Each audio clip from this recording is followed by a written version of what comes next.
નમસ્કાર ખેડૂત મિત્રો, એક ભાઈનો સવાલ હતો કે આપણી જમીનમાં ઓર્ગેનિક કાર્બનની કેટલી જરૂર છે. તો ખેડૂત ભાઈઓ, આપણી જમીનમાં ઓર્ગેનિક કાર્બન એટલે કે કાર્બનની 1001% જરૂરિયાત છે. ખેડૂત મિત્રો, કઈ રીતે?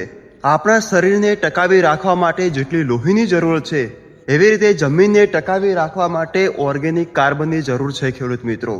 કારણ કે જો આપણા શરીરમાં લોહી નહીં હોય તો આપણે કામ કરવાની ક્ષમતા પણ ઘટે છે, માથું પણ દુખે છે, ચક્કર પણ આવે છે, આ બધું જ થાય છે. એવી રીતે જો જમીનમાં કાર્બન નહીં હોય તો જમીનની ફળદ્રુપતા પણ ઘટશે, અળસિયા પણ ઘટશે અને ઉપજ પણ ઘટશે.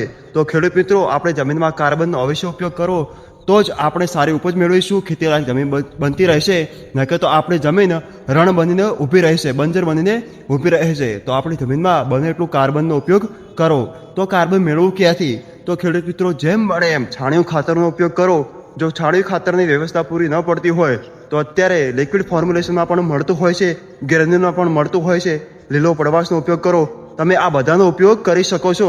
તો મિત્રો, આપણા જમીનમાં 1001% જરૂરિયાત છે ઓર્ગેનિક કાર્બનની. તો ધન્યવાદ, અને બને એટલો વિડીયો શેર કરો. ને હા, ઓમ ખેડૂત મિત્ર જે પેજ છે એને ફોલો કરવાનું ચૂકશો નહીં.